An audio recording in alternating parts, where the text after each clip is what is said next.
All right. Peace and blessings, brothers and sisters. Once again, this is the Cosmocentric Mystic. Um, with kind of a different recording. I am making a recording on the Jabari Vs Bantu Debate that happened months ago. Um, and I hadn't felt the need to actually do or say anything about it because it was an action that happened when I went there and witnessed the debate. I was shocked that the results are coming out of that environment because I felt as if though Jabari didn't win that one, but I didn't feel bad about it. I didn't feel any sort of way about it. I just felt that was a conversation that Jabari didn't win based on presentation and information. And right now, I'm just going to go through part one um, of the discussion, just simply because it's extremely time consuming to do these things. And well, that's what I have the time for now. But let me say, the reason I'm making this video is because I just finished watching this video by this sister, Mrs. Titus 2, and she's apparently a Christian. And she was trying to go in on Jabari. You know, it was kind of weird looking at it. And I watched, I guess, VK apologists go at Jabari with some guy. I don't know his name, but I've been watching them go at it for months. I've watched the Dagger Squad go after Jabari in a really hateful, mean tone, which surprised me. I didn't know what that was about. It was as if there was some betrayal that happened, and they've worked that out. Or they're working that out. I've watched Brother Ankh say some wild stuff about Jabari in relationship to that, and all of that confuses me. I'm not part of that community. I just started watching it. I started watching it years ago. Was very enthralled with Sinetta TV and just amazed that this information was able to come out like this, because for years it had been underground information that a fringe few knew. And so now for it to be mainstreamed like this is really amazing. And so when I first became aware of this YouTube community stuff, it wasn't actually until my mother-in-law talked to me about Umar Johnson and his rant, I guess in 2016, 2017 or whatever. I guess 2016 when he ranted against Sarah Sutton Seti or whatnot. And that kind of got me looking at, you know, what is this YouTube phenomenon? What is the so-called conscious community? Because it kind of snuck up on me. I wasn't aware of these things. I started to become who I was in the 90s based upon, you know, the original way of coming into this awareness, just in the streets, building, listening to some information, becoming curious about it, and delving deeper into it. And that's how you became so-called woke back in the day. You just were. And then on top of that, once you became woke, so-called, once you became conscious back in the day, it was a lonely life. I mean, if you're not in a predominantly African area where there's a lot of Black people, when you become woke, you're surrounded by a sea of Christians. And not only that, every sister you date is going to be Christian and fall back on her Christian tradition on you for the most part. And then you're going to have to stand your ground or lose your ground or whatever. However, it has been handled by other brothers in the past or other sisters in the past. That's just what's went down. I happen to find myself in a highly conscious community, and so I'm chilling by and large. So anyway, that's my experience with this whole conscious community. I got on for a moment in 2017, tried my hand at it, bought a camera, you know, started trying to do my thing. Not much has happened. Not much has happening since, and that's just the way it goes. And it is what it is, and that's just how it is. So, you know, I saw Jabari had, I was watching Sinetta TV. Um, I'm trying to make a name for myself. I've been gifted with putting out an Oracle system, and so I was trying to figure out a way to get this to the people. And so I wanted to get on Sinetta's platform in order to talk about the book that I've written and the Oracle system that I've put out. And so when I saw Jabari was going up to Philly, which is just up the street from me here in DC, I was like, well, let me go check it out. You know, I went to go check it out to meet the Jabari Sinetta group. I had no idea I would be coming across this. And so anyway, that's a little background story and whatnot. And so that's the reason I was at the debate. Totally different from what's going on here. But now that I'm looking at, you know, all of this brouhaha, whatever, surrounding it, you know, it's not making any sense. People are going in on it too much. I looked at that sister's video. I'm like, man, just lay off it and let it go. But I guess Christians see this as a victory and they're going in. So I figure I should do my play-by-play on the debate. And then let you know how that goes. Interestingly enough, inside the church, while we were there, they asked us not to record. Why did they do that? So they can control the narrative and the conversation. I looked at one of the comments and the people were like, somebody asked, was a Christian brother holding the mic? That whole thing was Christian, set up by the Christians, for the Christians. It was a setup, and that's the way that goes. So I'm gonna go right into my analysis of it. I'll be reading and talking for the most part, trying to make this quick for you and not too long.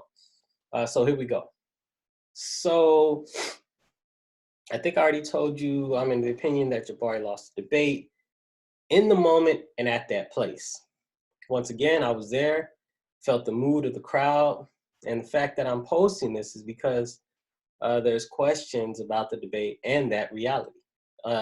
Now, this is just my opinion. I admire both brothers because I've actually learned from both. Because of Jabari, well, Jabari is just manifesting the knowledge for the public in general, and that takes a level and degree of confidence, knowledge, and information in order to do that.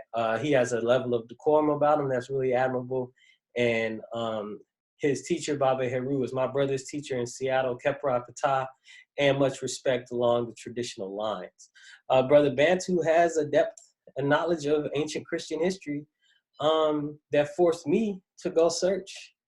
And because of these interactions, I've deepened my understanding of certain things.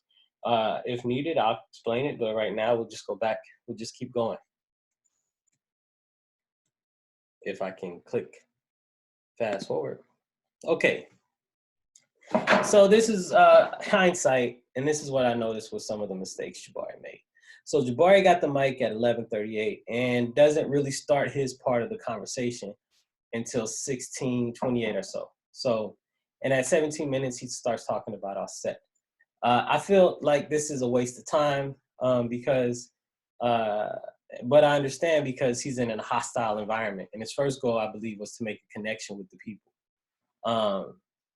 But I don't think he knew at the moment that these people wanted blood, not flowers. Like, they didn't care about connections at all. I'm realizing the Christian community feels under attack with Zeitgeist, with Sinetta TV having millions of views, with all these other conscious channels coming out with these millions of views, and the church feels under attack. And so identification with them was a good strategy and tactic in general. It shows character development, but I think that going right in would have been a better use of time because points could have been presented that would have strengthened an argument. Now, most people say that you did well in this part of the discussion, and you did. But the thing was, the comeback was very interesting. So now he tells the community that the religion was given to us by our oppressors. At this point, you realize, and I'll talk about this later. I don't really want to rehash it, but I kind of have to. They don't care. They have called The people that brought us Christianity, non-Christians, those aren't really Christians. So who are they? That's what we need to confront them with. They're not really Christians, but their only spiritual background is Christianity. So are they just wayward Christians? And who is Christian at this point in time? Because it is the entire Christian empire jacking with the world. What is this they are not really Christian debate? That's really weird. Now, this is me. We got to understand that this is war. So the Christians view this debate. And that's how this Christian view true information on history and right knowledge on perspective seems to be an affront to their consciousness. And they're on a war path to dismantle and destroy people of other beliefs. They attack and feel attacked, and thus feel as if though they must attack. The points to be made should be on doctrine and not cultural history. This was enough doctrine. Cultural history was enough for those of us influenced by Milana Karinga. It was enough for those of us influenced by the Black Panther Party. It was enough for those of us in our late 30s and early 40s. For us to know that it was our culture that was taken from us, but apparently, but that was it for us. It was enough for us to walk away and then to begin to create our own realities. But interestingly enough, before YouTube, we did not have the ability to see into the minds of those people that remained Christian despite this knowledge. And so that's what this YouTube phenomenon is giving us, the ability to see the mindset of those who choose to defend their way of life in spite of having higher knowledge. Because before, which was quite a shock, Jabari's presentation of the information should have been enough. That's usually what it took to convince others back in the day. This is no longer back in the day.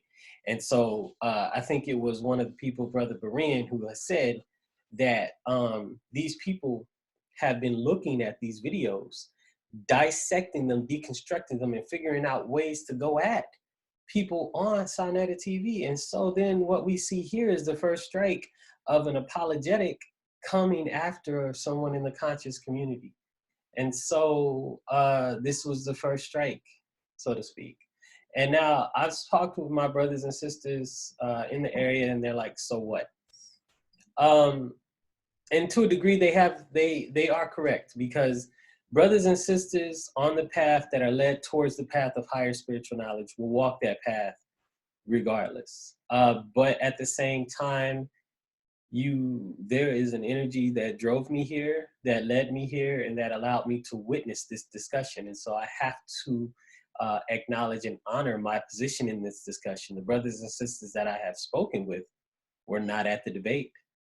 And they in particular live in this ice cream box out here in DC, whereas you have a large conscious community and you don't really have to deal with, people that are not historically, culturally, spiritually, consciously aware if you don't want to. You can totally isolate yourself around brothers and sisters moving and grooving towards the positive development of the Black community and be totally cool with that. I don't necessarily come from that environment.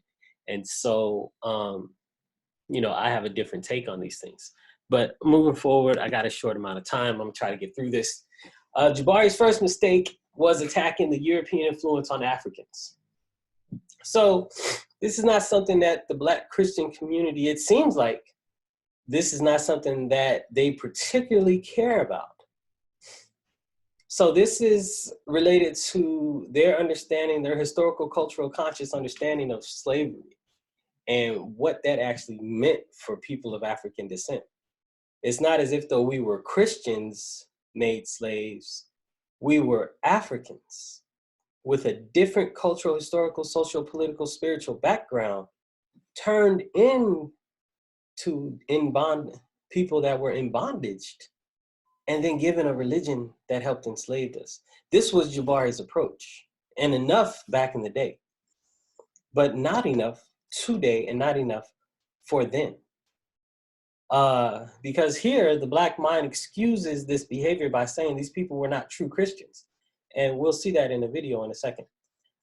They seem not to care that these traditions were forced on us. They seem not to understand that Christianity is something that has been, through political maneuvering, forced upon the world, forced upon the African continent. It seems like they don't care about that. So we know focusing on slavery is a mistake. So whenever we approach these brothers and sisters, we need to focus on the conflicts in doctrine and not history. Because in the Christian mind, apparently you can act outside of the faith. You can act outside your faith. And if you act outside your faith, you're not Christian. So to tackle this argument, one of the things we have to ask is then, okay, what constitutes a Christian? What is a Christian? And we have to ask them that. Now, Christians know this information and are okay with it. They view Jabari's first argument as actions that are political and spiritual. Christians already know about this. Jabari's approach is not really that strong. History, good. History, dope. Approach, not that great. Strategy, no. So, now with Jabari dismissing early Christianity, he did this not knowing that Dr. Bantu will couch the whole conversation. That whole debate was couched in the first 300, 400 years of Christianity. Nobody argues that. I think Ray Hagen does something of that nature, but that is not what turned most of us away from Christianity. A large portion of us, or some of us, or contingency of us away from Christianity. And so that was a confusing tactic right there. Like this is a strategy of a lot of Christian apologetics right now, is to couch the discussion in the first couple of 100 years, which is shaky for anybody. So it focuses too much time on showing Black history, assuming these Christians are aware of this history, or even assuming that they care. It doesn't sound like they care. Did not focus on how the actual religion comes from Rome. Instead, focused on the historical actions of Christians and not doctrine. And then focusing on the African nature of Kemet, to me, was a mistake. So that was my critique of Jabari, but that's a hindsight critique. In the moment, I thought it was cool. I thought it was good, admirable, much love, much respect. Now, Bantu, when he got up, this is masterful debate tactics 101.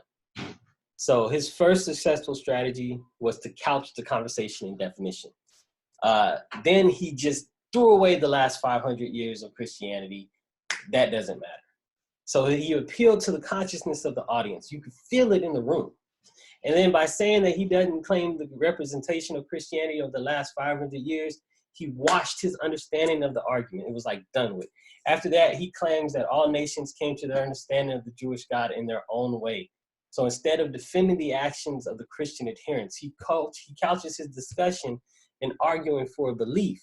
His first statements mean that he accepts the history of the Jewish tradition as truth and excuses in some way the contradiction and similarities that can be found in their doctrine with other religions.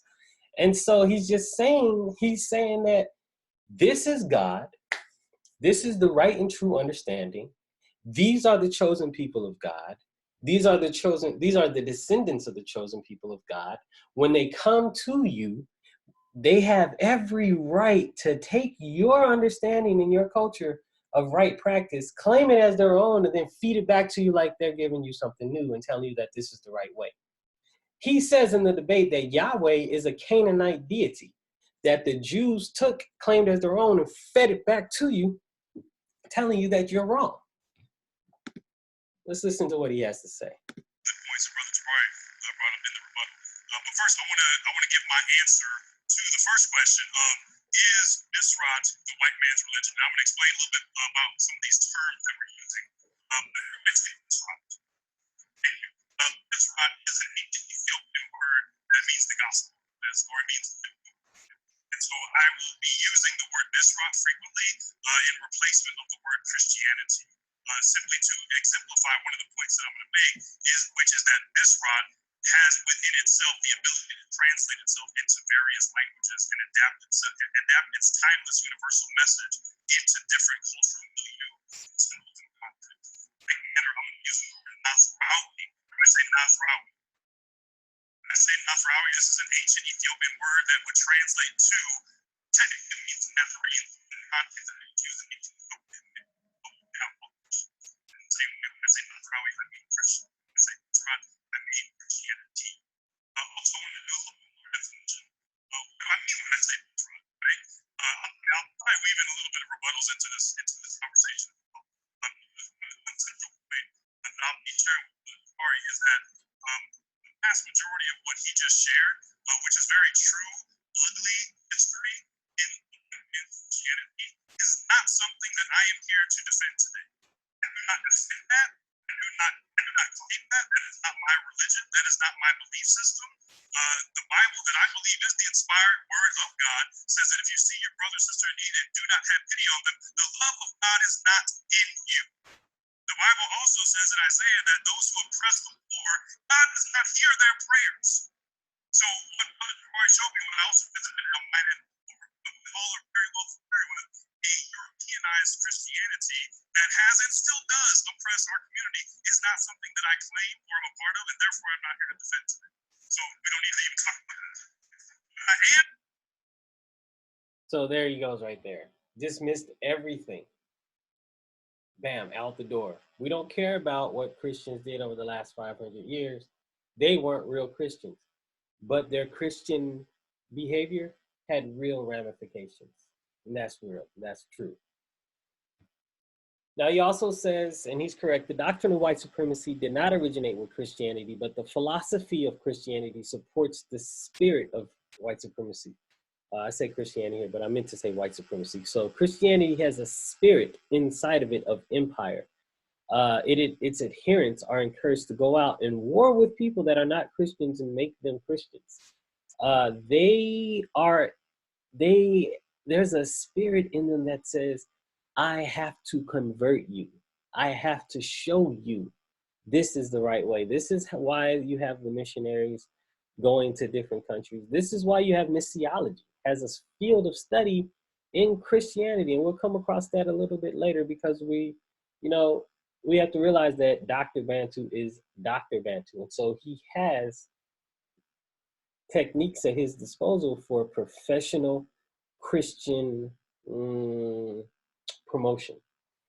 And I just discovered this morning researching it. When I was analyzing one of his arguments, extractionism and contextualization. And I took contextualization as Jabari took it in the moment when I heard it. It wasn't until this morning when I researched it that I realized it was it's a strategy of missiology, or the study of how to do Christian missions in other countries. So, first he uses Bisrat, that throws everybody in the air. We're all confused. He separates Rome from Christianity. Boom, he's making his definitions. He claimed that the people that came to Africa to enslave the people were not Christians, and by doing so, alleviated the conscience of the people and began to further couch the argument in his terms. You could just feel the environment inside the church. Like everybody's like, yeah, they're not Christians. It's like, what? But it was Christians that enslaved us. It's totally psychotic. He then points out that the Jews were African, but instead of saying African, he says brown skin. So I'm wondering if he has a deal, if there's some deal with that. Now, this is where it's tricky, and like where, you need to know your opponent. That's just it. You need to know your opponent. So with his definition of extractionism, he discounts all the actions that Europeans took when they came to Africa and says extractionism is a tool and strategy of Christian missionaries. He then goes on to say that God is within man before he even comes to know God. So, and that this is allowed to continue until these people come into contact with the Bisrat or with Christianity or with the man of God. It is then the responsibility of this person to take the cultural elements of a person's culture that align with Christianity and in effect Judaism as well, and throw away the rest. So this is contextualization. And it's a field of Christian studies called missiology. And Cape Coast and dozens of slave castles in the name of Christianity were not Christians. I'm just coming out and just going to say that. These were not Christians. These were not followers of Yeshua of Nazareth. Is pretty long. Right? I'm gonna let it But even play. Dr. Benson understood that there's a distinction between that and that which had developed for 1,000 years leading up to Cape Coast and was originated primarily in Africa with African theologians. So the second point I want to make is that Bisrat actually emerged among a marginalized people group of color. Brown-skinned, Aramaic-speaking Palestinian Jews were the first people God himself took on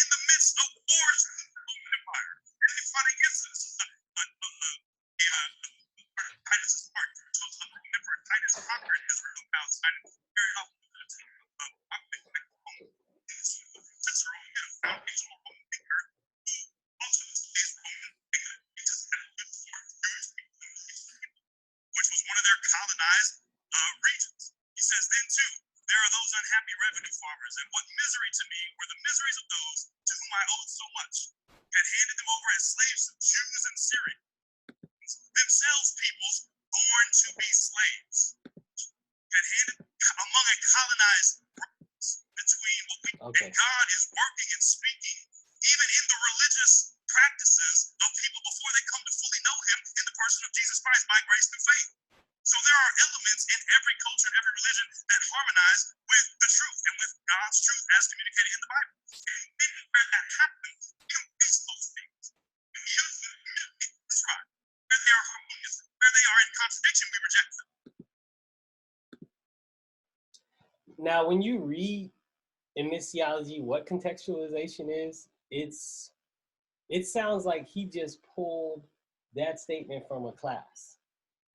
Here is a website that says almost what he said verbatim. Let's see if we can go visit it. Not cool. Oh, went to visit it. Principles of contextualization. Oh, dang it. Hold a second.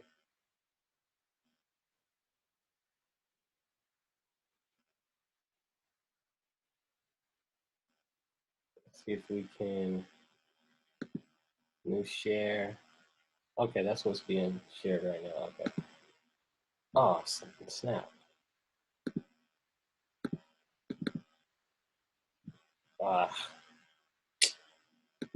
Well, okay. I don't know if you can. What's going on right now? Here we go. We affirm, here's the principles of contextualization. We affirm that the Bible is the only infallible text that exists. It is appropriate to evaluate all other books by the Bible. We encourage our personnel to search the scriptures daily to see whether the principles presented by any text or teacher are true. Content that is in accord with biblical truth should be embraced. What is contrary to sound doctrine should be rejected. This is missiology. And so Jabari